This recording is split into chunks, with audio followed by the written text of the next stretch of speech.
I'd like to welcome everyone to the 2009 State of the University Address.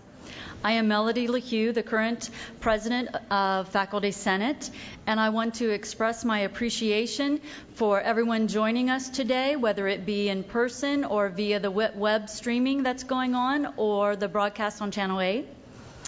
I'm very pleased to see in the audience some members of the various governing bodies, Classified Senate, Faculty Senate, Student Senate, as well as members from the Office of the Provost and Office of the President and everybody else. I'm just so pleased to see you all here. The format this year for the State of the University Address will be a little bit different than in the past. We're going to ask Kirk Schulz to come up and provide a summary of our current status and perhaps give an indication of our future path at Kansas State University. And then he's made himself available to answer some questions. So while he's giving us his wonderful address, be formulating some questions in your mind. And then when his official remarks are over, then I'm going to ask those of you who have some questions to come forward to the microphone that's right here in the center and ask away. And if it takes a little time for your questions to form, I've had some people submit some, so I'll ask a couple to get the ball rolling if we need. But please come forward, and so I'm not the only one asking questions. So at this time, as a representative of Faculty Senate, I am very pleased to invite President Kirk Schulz to deliver the 2009 State of the University Address. And please join me in welcoming him to the podium.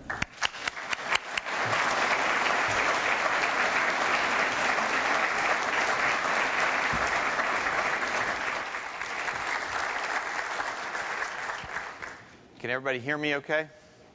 Okay.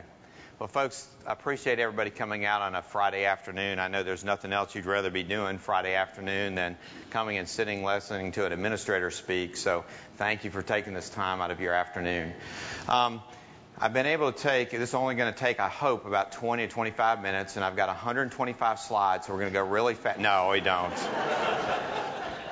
I did want to hit a few highlights of the year, though, and talk about some things and leave plenty of time for questions and things like that so that we can have some dialogue. And I told Melody, when that starts slowing down, we'll go out, we'll get some food, and I'll be happy to hang around and answer those individual questions. But I do want to, in addition to everybody coming out, everybody sees I have my regular attire on today, which is normal presidential attire. Dean Spooner also has his regular attire on today.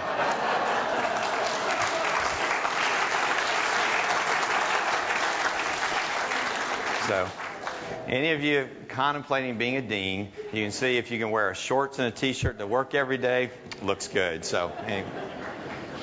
Well, let me start off with a little bit on facts and figures and some of where we are today.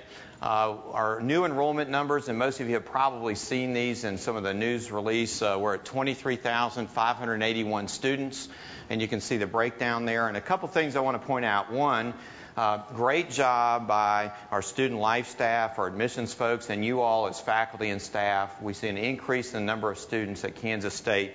And given the economy and the cost of attending a public institution and all these things, I think this is a great testament to all of you and the work that you do. Our admissions folks will go out there and they'll get people to come to campus, but a real secret of success is when they come to campus is you all sitting down with them talking about their majors, what they would like to do, and things like that. And as good a job as our admissions people do, it's really you all as faculty and staff who greet people warmly, where the students and their families leave and say, hey, this is a place I'd like to go to school. We remain 74% of all of our students, undergraduate and graduate, everybody are Kansas residents, and we see now that we're at almost 87% of our undergraduate student body is from the state of Kansas. And I think this is characteristic of a lot of land-grant schools, but it's important to us to realize that when I talk about, I think the future of the state of Kansas is tied more closely to Kansas State University than any other institution. I think that's really critical, and that really is reflective in our student numbers. Our budget, $650 million, small little budget, and that includes everything all added together. That's research and the amount of money basically that comes through our university in a year.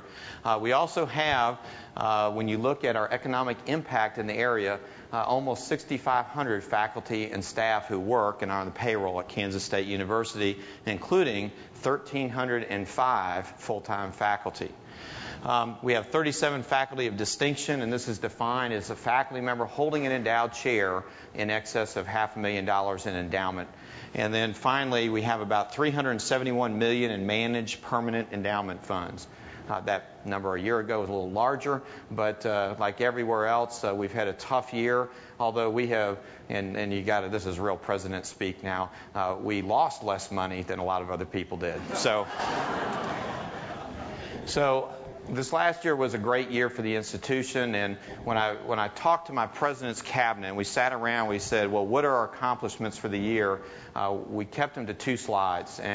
And so what's going to happen is if everybody's looking to see something by college or anything up there, we elected not to do it that way, but to pick 9 or 10 things that we think are especially significant in the university. So if any of you say, well, I was used to hearing this or there, we just tried to keep this a little smaller set this year.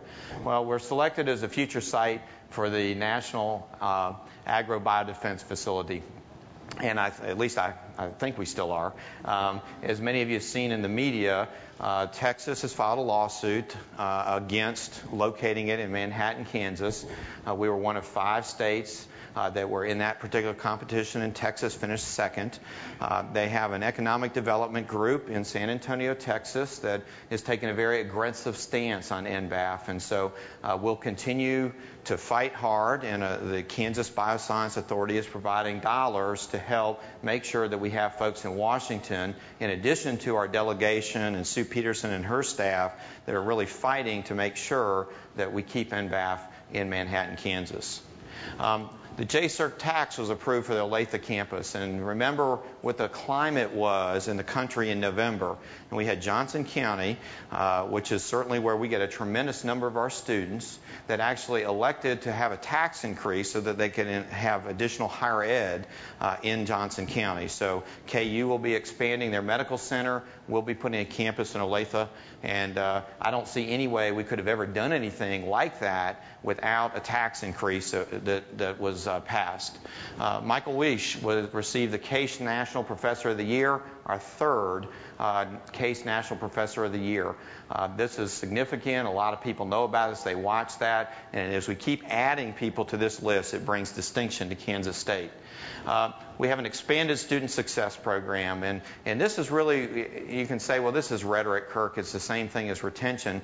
But when we talk to students, and I visit with some of our prospective students today over in the Union, and what I try and talk about is, why do you come to Kansas State? And I was actually asked this in the press conference yesterday after the inauguration. The question was, I have a kindergartner at home. Why should he or she attend Kansas State? That's really I thought it was a really astute question. So I fumbled around for a while and tried to come up with lots of presidential speak on why that's the case. But the bottom line is this: student success is what we really want to, what I think is important, and why to send a person here. Whether they major in physics or chemical engineering or philosophy or whatever the field is, we want students to be able to come here, and if they want to be a doctor or a lawyer, if they want to work in the animal health industry, whatever it is, we need to say you can be successful in what you want to do by coming to Kansas State.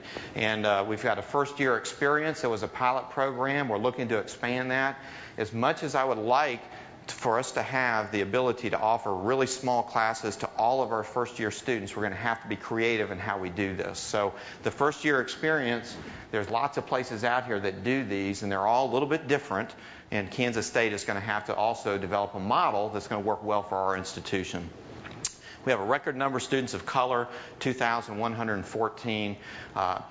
Again, all of you all deserve credit. Myra Gordon, who leads our diversity efforts on campus, deserves credit for this. And this includes African American students, Latino students, any student of color. And I think given the demographics of the state of Kansas, this is really spectacular for our institution.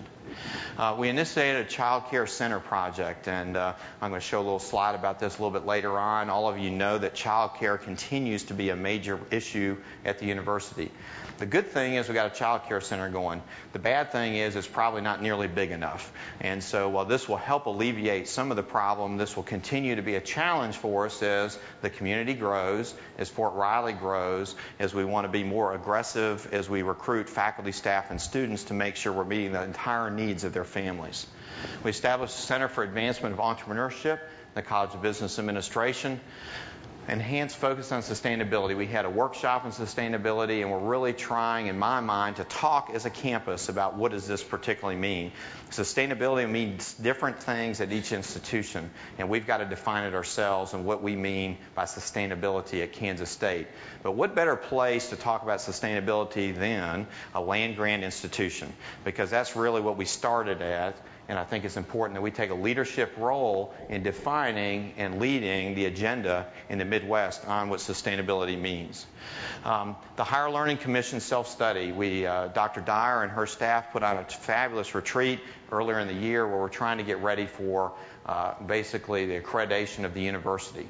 This is a huge, massive project. It's going to take a lot of time and energy, and that got initiated this last year. And then we're continuing to be proud of our Alumni Association. We have the highest percentage of our alumni in the Big 12 are members of our Alumni Association for, I think, the 11th or 12th year in a row. And that's a pretty significant testament to the people get out there, they like the university, they're going to support us, and they want to be active and engaged in moving K-State forward. Well, we got a few building projects going on, and this is a good time actually to be building. If you do a bid out on projects, a lot of times they're coming in under the amount that you had allocated. So it may seem counterproductive. Why would you do building in a weak economy? But it's actually a great time to do that. If you've driven by or walked by the Leadership Studies building, you see that that's come along very, very well. Thank goodness we didn't get the same contractor on the parking garage doing leadership studies.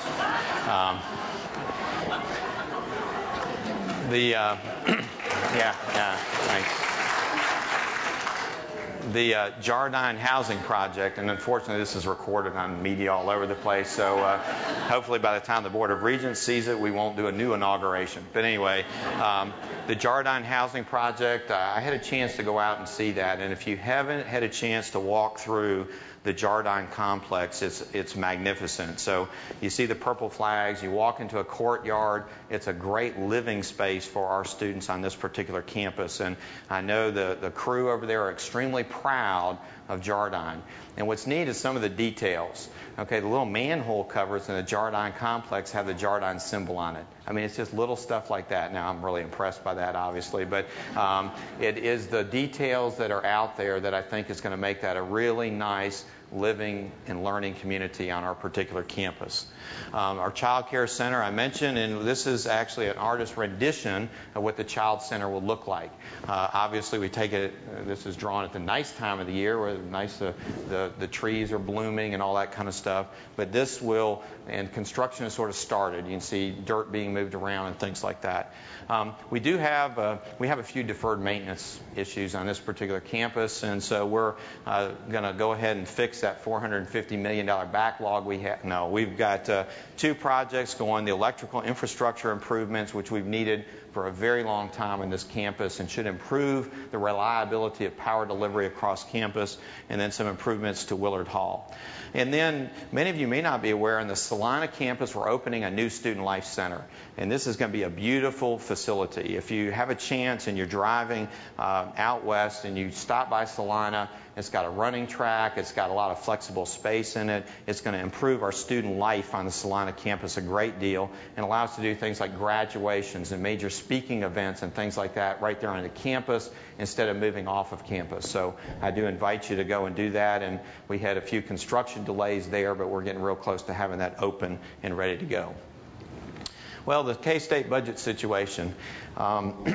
You've seen a lot of communications and things out of Anderson Hall over the last year on this, and I just want to reiterate a couple key things that I think are important as we start into this next year. The first and fundamental principle is we're not going to wait until we get numbers from the Kansas legislature to start our planning process. I think what that does is that forces us near the end of the year in an April time frame to make quick, hasty decisions without being able to take the time to look through things carefully. So we have a place on the web. You can go, and a little light bulb on the main page, and you can send in your ideas and things like this. And the idea is we want to have brainstorming across campus and use our 6,500 faculty and staff to suggest things that we need to look at. Now, we did some of that last year prior to my arrival, and we had some ideas that were generated, and some of those were very good. But what we didn't do is do financial analysis on some of those ideas. So what we want to do is take those and do financial analysis on them. And so we're going to combine wind science and widget engineering. Somebody submits that, and we go, man, that's a great idea. Slap those things together. We're going to save money because we're going to get one department head, and that'll be a good way for us to go. The problem is we never sort of look at the dollars.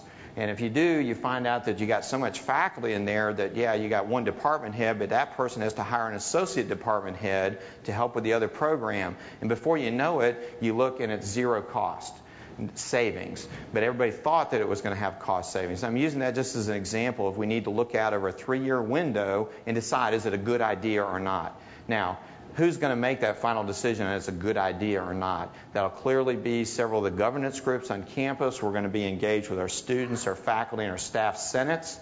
So this will not be some edict that comes out of Anderson Hall that says, here's what's on the list.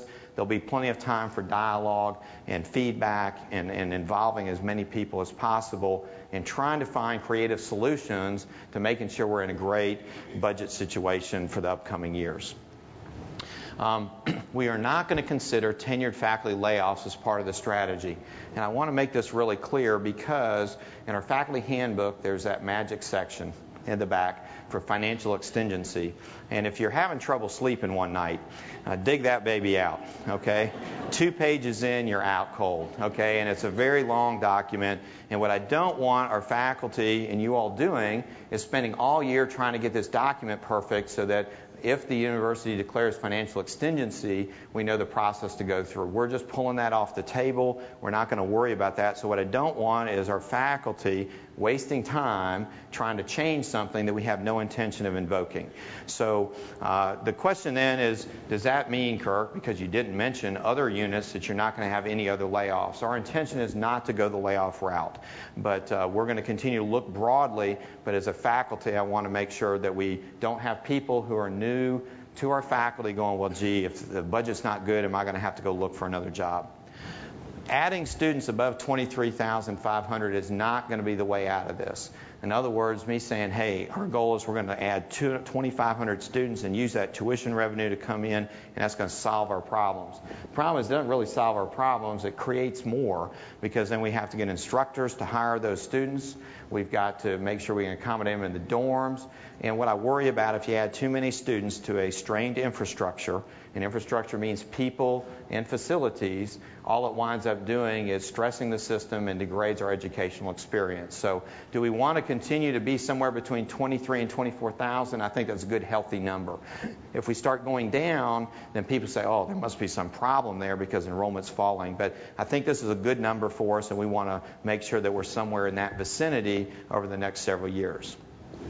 The other challenge is if I talk to a faculty group, they're going to have their set of concerns and issues and things on the budget. If we talk to our classified staff group, they're going to have a different set of concerns, and our students are going to have a third set of concerns. Sometimes all three groups will be having issues that probably go against each other. So one of the key challenges we're going to have institutionally is balance all three of these out. And that's what you need to count on your senior administration and your leadership team to do, is to make sure that we're looking at everybody across campus when we talk about budget reductions.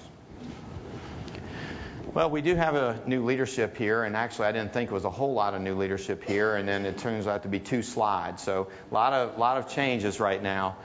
We do have a new president. Ruth is serving as our interim provost. John Curry is our new athletic director. And then we had 3 internal promotions that occurred this last year. Bruce Schubert is our vice president for administration and finance. And Bruce had a full head of hair before he started this budget stuff, and it's all, anyway. Pat Bosco is our Vice President for Student Life, and then Ron Truen is our Vice President for Research. We have renamed our legal office as the Office of the General Counsel, University General Counsel, and that's right across from the President's office. That's an interesting location. I remember when I interviewed, I thought, why in the world would the attorneys need to be that close to the President's office? I'll let your imaginations run wild on that one. So, Brian Niehoff is our interim associate provost. We also hired an associate provost for international programs, Mike Filson from Old Dominion University, and Mike's been here this summer. He's out visiting around, looking to see ways we can strategize and focus our international efforts. We attracted Tim DeNoble from the University of Arkansas as our new Dean of Architecture, Planning, and Design. And then I've already talked about Brian, but we really appreciate him stepping up as a very successful division head of biology, serving as our Dean of Arts and Sciences. So, folks, a whole lot of differences and changes that are occurring out there, and I appreciate especially the interims, because these are folks that were doing a great job before and have really disrupted what they're doing to step into an additional leadership role. And I really do appreciate that. That makes a big difference to our success. Well, if we look at competitive research awards, and I want to show this over a 10-year period, this is remarkable if you look at us institutionally. Because last year we grew up to somewhere in the $130 million range and had the single largest increase from one year to the other in the institution's history. Now, this is great news, and what it means is all of you out there are hustling and doing a great job writing competitive proposals that are being funded. It also means we're hiring outstanding young faculty who are coming in and doing a terrific job. The challenge we have is if we look at our research infrastructure, and I mean that in the broadest sense of the word, it has not changed significantly since probably 98 or 2000. So we're sort of frying all of our personnel in that area because their workload has doubled or tripled. And one of our challenges over the next year is going to be to add some critical staff support to our research enterprise so that as you all develop those proposals and those things go out, we can provide the support that you need to be successful. Well, I mentioned the K-State Olathe campus. We're going to have a 103,000 square foot building in Olathe, Kansas. And actually, there's a big flat spot of dirt out there where our campus is going to be. It's in a research park, so it'll be a very attractive area. It should be open in January of 2011. And, I've become a little skeptical these days when they give those construction completion dates. So our faculty there, maybe it'll be in a circus tent or they'll be in our new building on January of 2011. Now, so what are we going to do there? And I think this is a really relevant question because if you look in Johnson County, we have KU Edwards that's got a terrific set of undergraduate programs and some evening and distance sort of things. We have several other institutions, Johnson County Community College, that offers a lot of programs in the first 2 years. We've also got a couple private institutions there, Mid-American Nazarene. So there's actually lots of higher ed in that particular county. So we're going to focus in on graduate level offerings. And I think this is a critical thing because we're going to need to focus on people who currently have a job, and what they're looking for is educational experiences and not leaving that job and being able to come and be full-time in Manhattan. One of the things our provost office is working with Dan Richardson and Lisa Freeman on, and as well as our deans and others, is what those programmatic offerings are going to be. And interestingly enough, we're trying to figure out and make sure we know what the proper approval processes are with the Board of Regents. So do we have to seek approval of other institutions? Can we go directly to the board? What's the appropriate procedures on campus to go through on new degree programs? So the reason I don't have a list of them up there yet is we're still trying to make sure we know the right path to take, and we're going to engage the campus community on what the right things are to offer there. One thing is clear, though, as much as we love having the JCERT tax, one of the critical things is it's not enough money to fund programs there. So the university is going to have to take some resources and put it into this particular campus so that we can have faculty and things like that there. We've got to be creative. We're not just going to go add 20 faculty in Johnson County next year, but we are going to have to put some resources into that campus. Well, the K-State audit, this was certainly my favorite topic over the summer. just about every alumni group I visited with, this was one of the things that we got a chance to talk about. Where are we?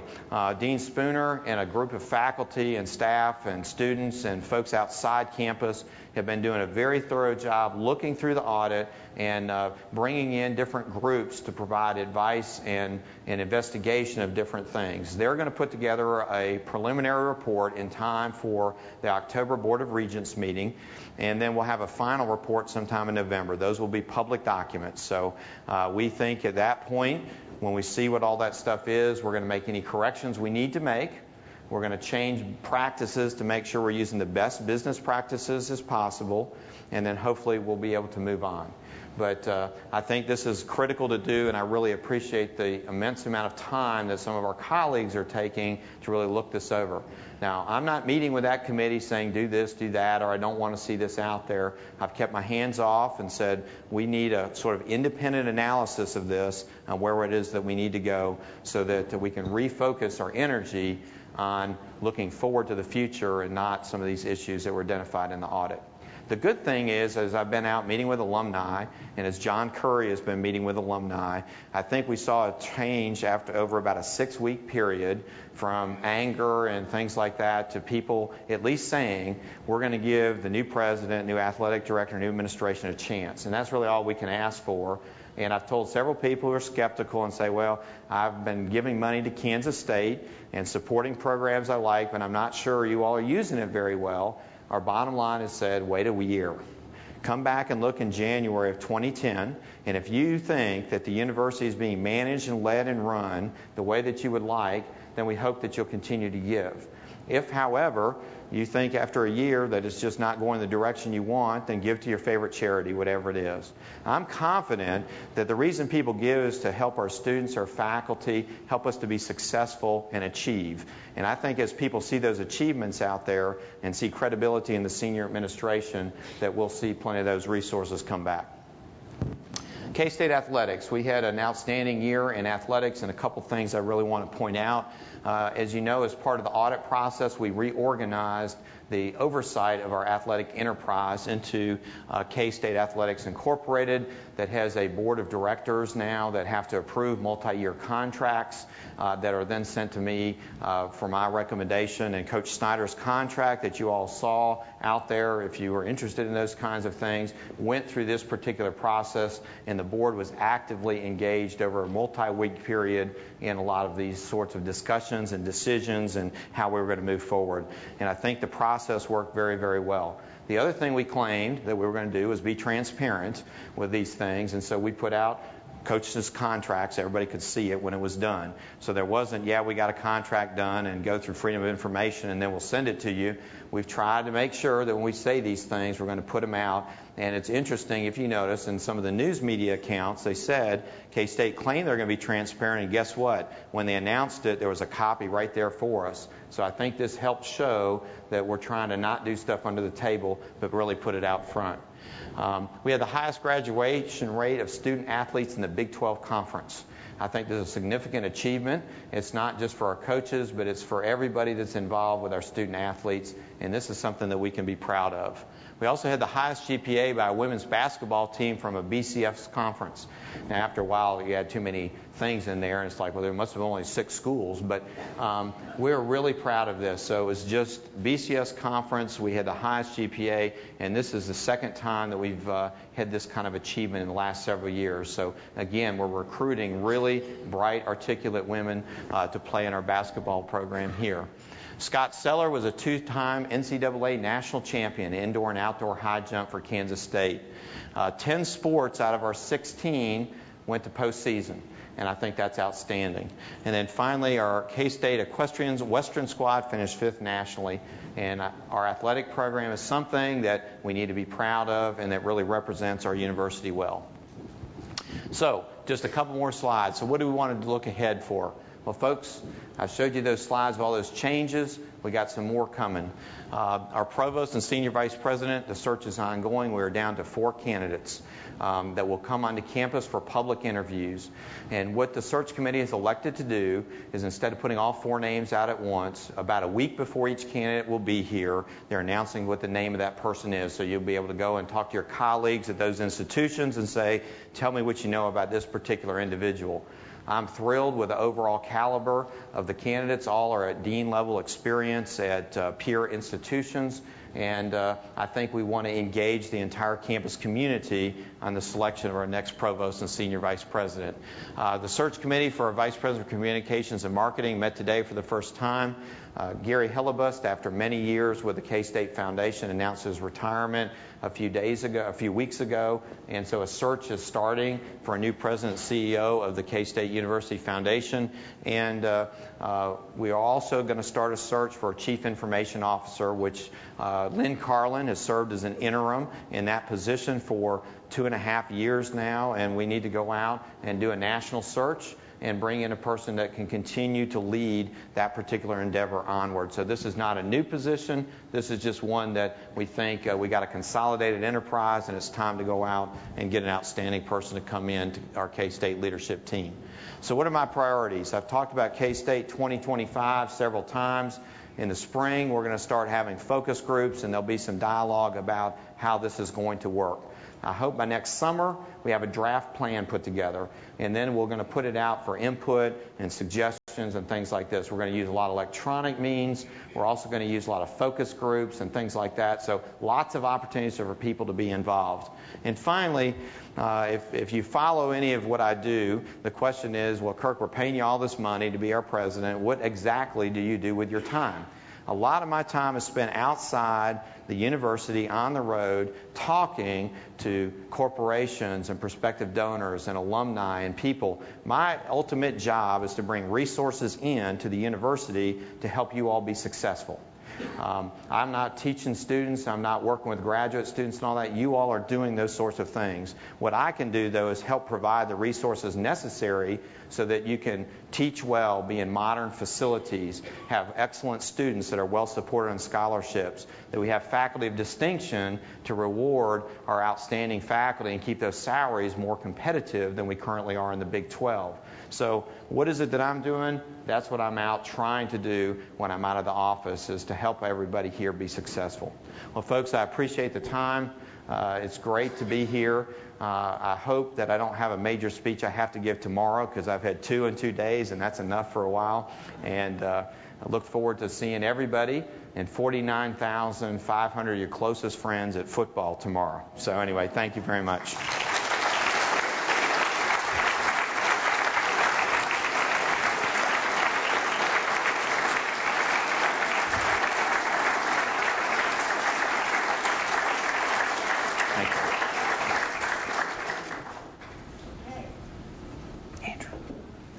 Is it on? Okay. The center microphone is now open for questions. If you have any, please come forward. I'd like to see a mad dash for the microphone, if possible. While you're contemplating, I'll go through my list and just randomly choose one. Oh, here comes somebody. Yay.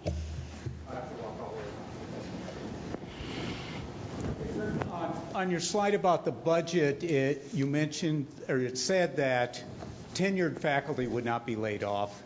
In what you said, I could interpret that to mean tenured and tenure track. Okay. Where does tenure track fill in? It's tenured and tenure track. My apologies. Poor wording on my part. Thank you. I thought I asked for a beer. No, never mind. Here. Thank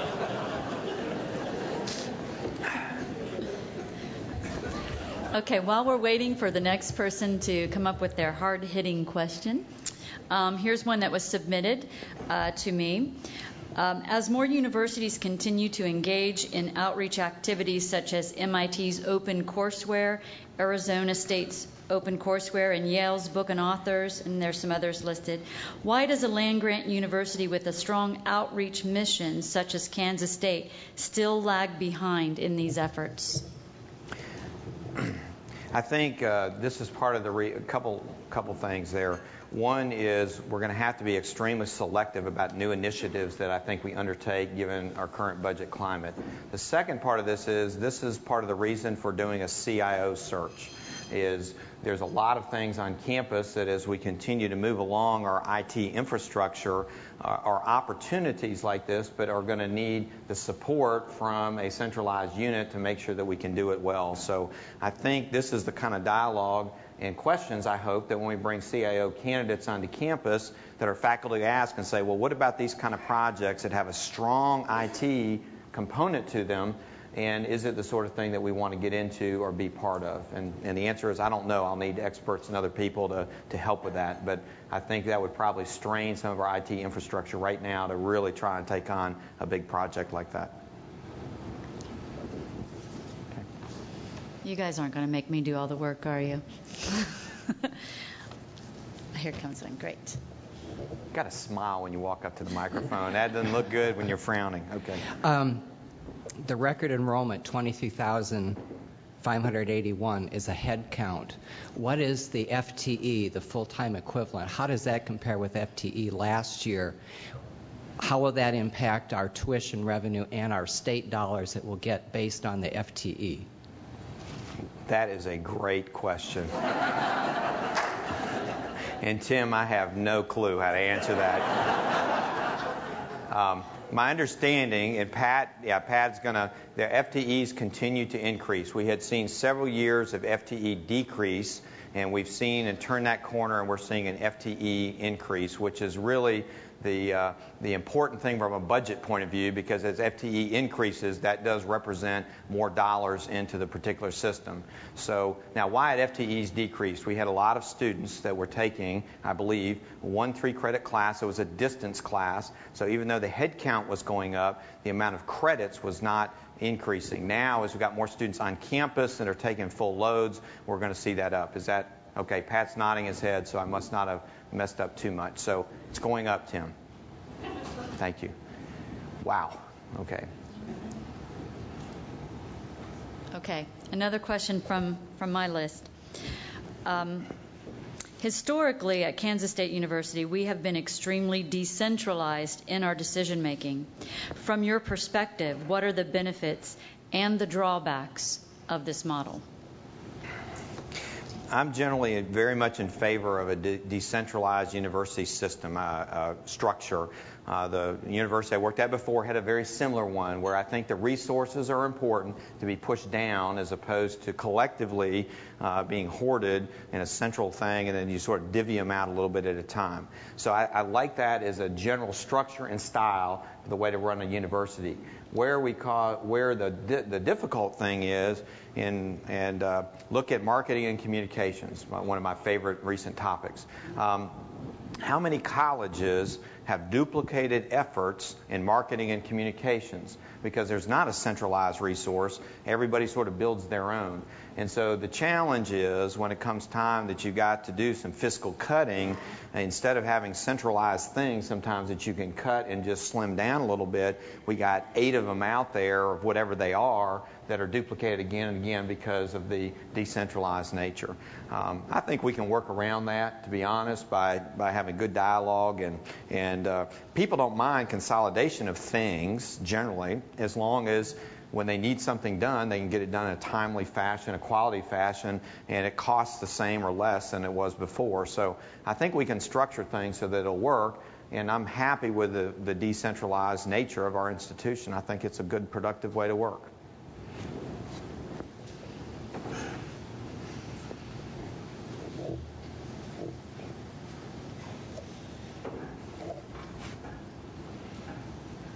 I was pleased to see the enhanced focus on sustainability in your list, and I think one of the challenges for us is to reduce our utility bills by finding ways to conserve and be more efficient and take our buildings and reduce lighting costs and reduce electronic costs, and wanted to encourage emphasis on that as we try to balance our budget. Thank you. Just a quick comment.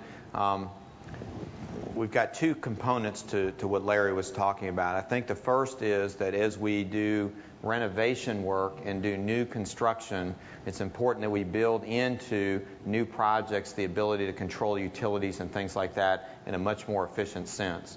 The challenge is we got buildings built in 1940 that have that sort of infrastructure, and it's very challenging from a central point of view to do some of the kinds of things that we need to make those buildings more efficient. So in the long run, as we renovate those structures, and that's what I think we'll wind up doing a lot of, is keeping the shell and renovating the inside with modern HVAC and modern controls, I think it's going to put us in the ability to do that a lot more. So it's going to take some time, and there are best practices like turning off lights when people leave buildings and stuff like that. Noel and I occasionally, when we get out and do exercise in the morning, we'll walk around campus about 6.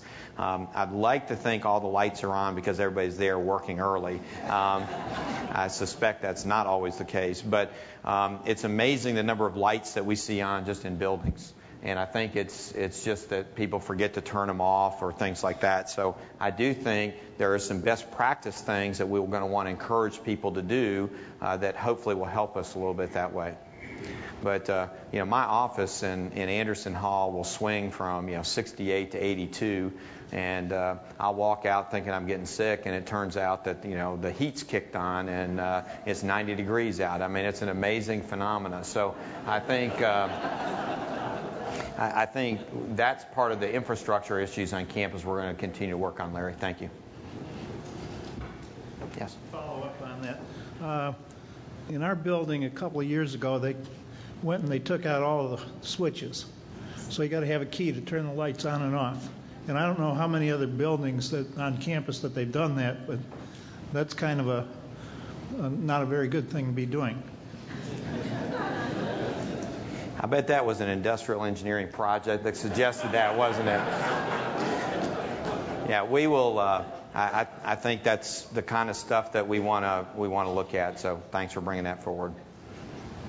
It would help if the president would learn what light switches turn on what stuff too. I waste a lot of electricity just turning on something to see what light it turns on, and it's not as directly related to that as you would hope. Okay. Other questions? I guess I have one. Okay, from God, that list is long. Well, okay. Is the university, or if the university is truly down to a bare bones budget, as we have heard, where sacrificial cuts in programs, course offerings, student services, and degrees to be implemented, or are we in the best state tradition going to do more with less? I don't know if that one made sense or not.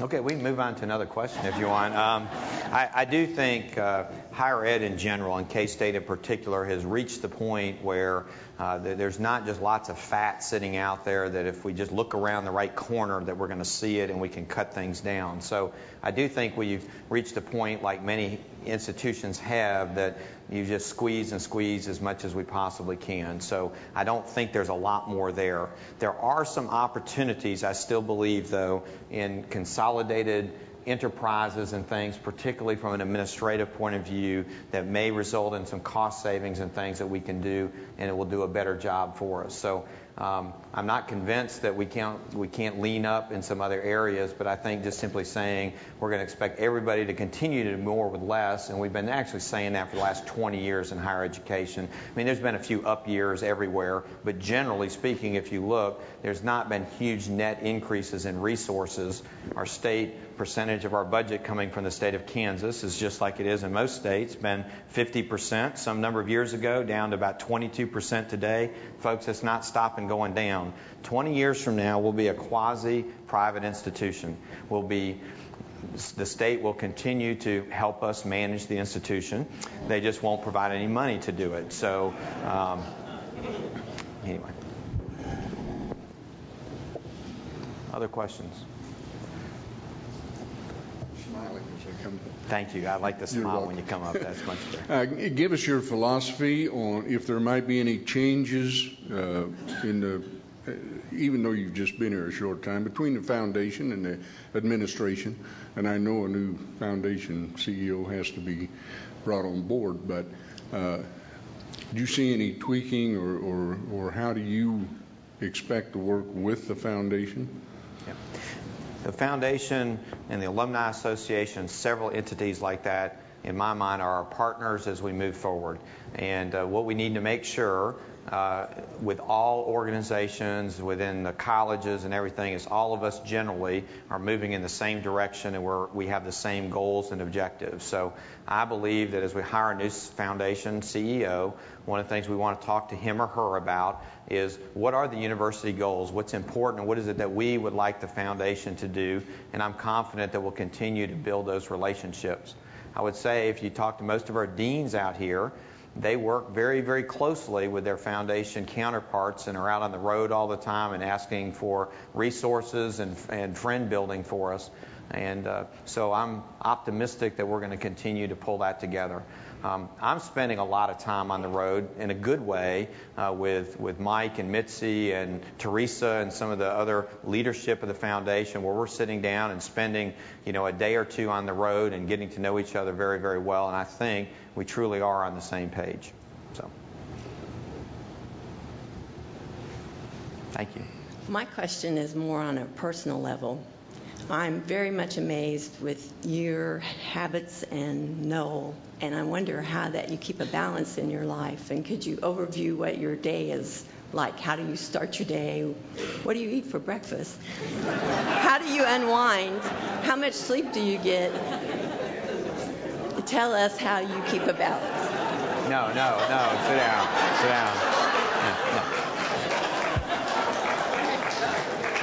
No. Well, I like to get up early in the morning, and Noel likes to hit snooze a lot. Anyway, no, it's going to go downhill from there. We typically we'll get up around 6 and have breakfast together as a family. I take Andrew to school most days, and so if you see the black car with the number 1 on the back cutting you off, we're being late.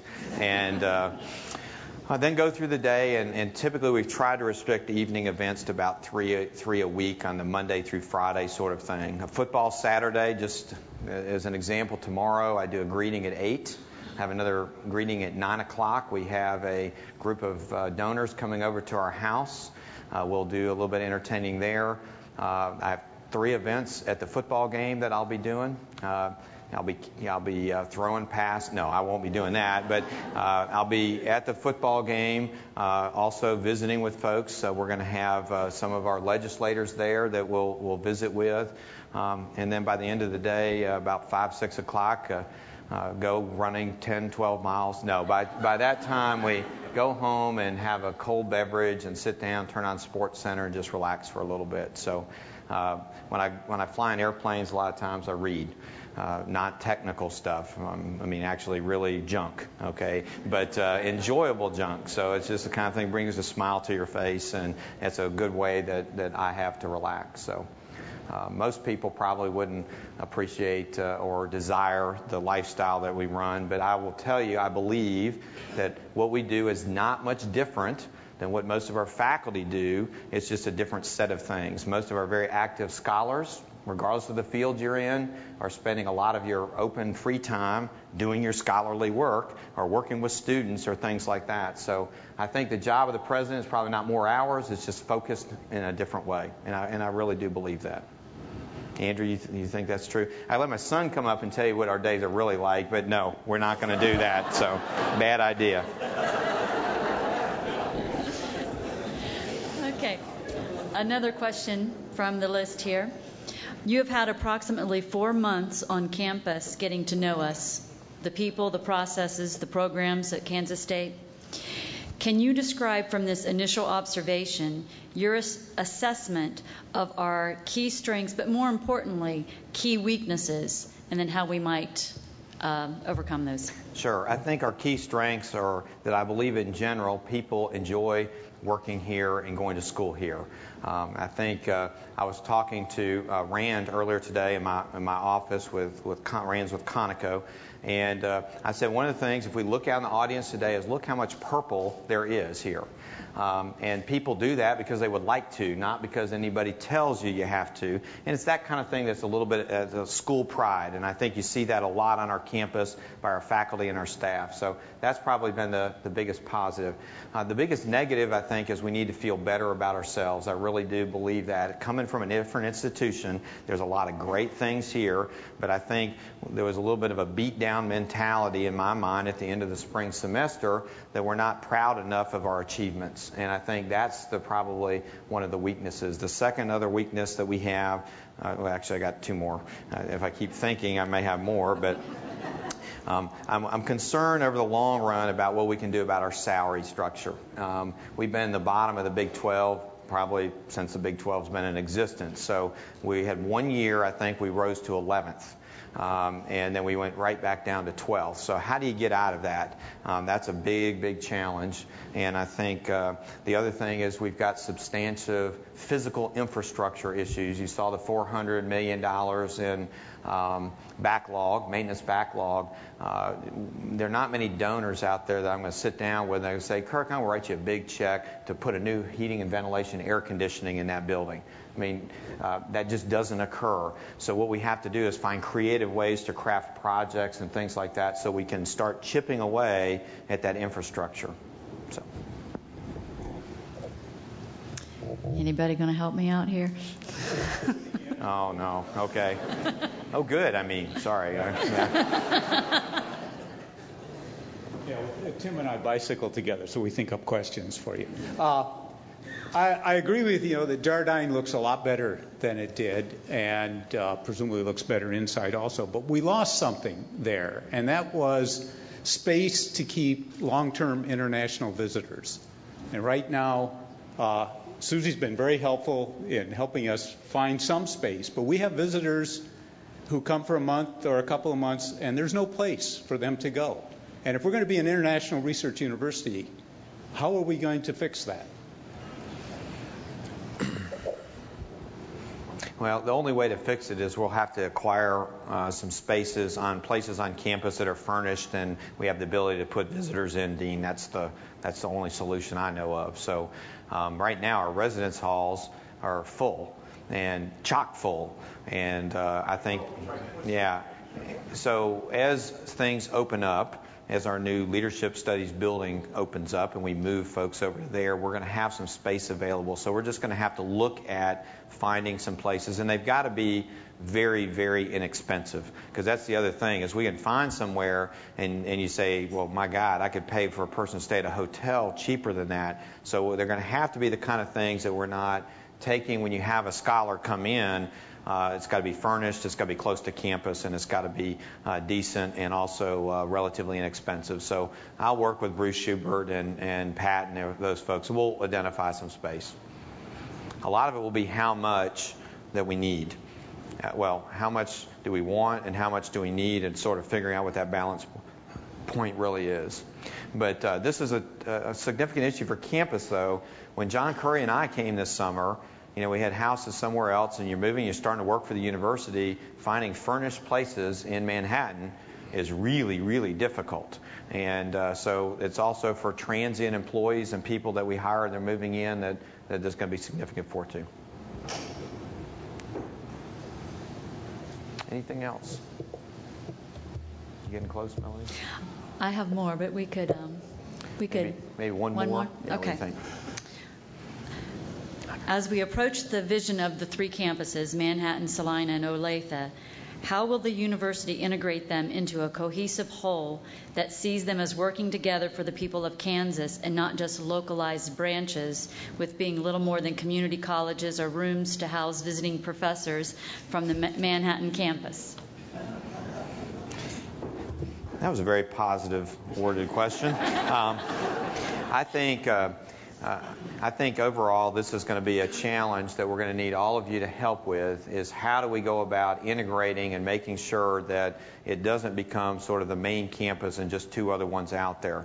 One of the things I'm doing to try and set the tone is I'm going to our Salina campus once a month, and I'm visiting with the faculty and staff and students and community members and things like that. But I've told Dean Kuhlman I'm available, and it's up to you as to how my time has been used. So I've been able to spend it doing different sorts of things. In Olathe, I'm in Kansas City at least once a month. And again, Dan and Lisa have a day of my time to say what is it that you would like me to do to be in that community to start building that. So I think it starts with the leadership team has got to work to see how we can integrate those campuses in. But you all, when we do things on campus, this is also another thing, is do we remember that we have faculty in Salina? Because a lot of times we'll form committees to do things, we got something going, we sort of forget that we do have a campus over here with faculty that are engaged in doing the same sorts of things that we're trying to do here. So as we continue to build that relationship, we're starting from zero in Olathe. So the question is, we're going to have some dialogue on governance issues, involvement, and things like that. So I don't have a great answer that says it, but I think it starts at the top with what are the actions and communications and things that the president's doing will set the tone for that. So, any last questions? Okay. Well, I want to thank. Okay, go ahead. One more quick thing. We have a reception afterwards, and we have lots of great food. And we really want to thank ConocoPhillips for sponsoring the reception today. And I understand they had 2 different food carts. If it was a good speech, we got good food. If it was not so good, then everybody's supposed to leave. So Rand is shaking his head, so he must have been okay. Thumbs up. Anyway, but we do appreciate ConocoPhillips sponsoring this. If we can give them a quick round of applause. Thank you very much.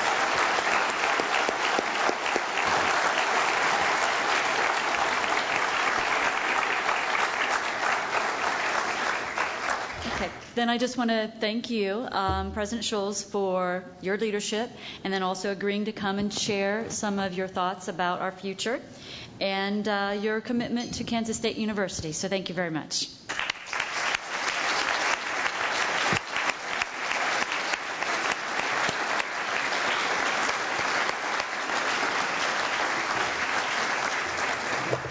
And I want to thank all of you for coming today. And I wish you would have asked a few more questions, but all in all, it went really well. So thank you, and go enjoy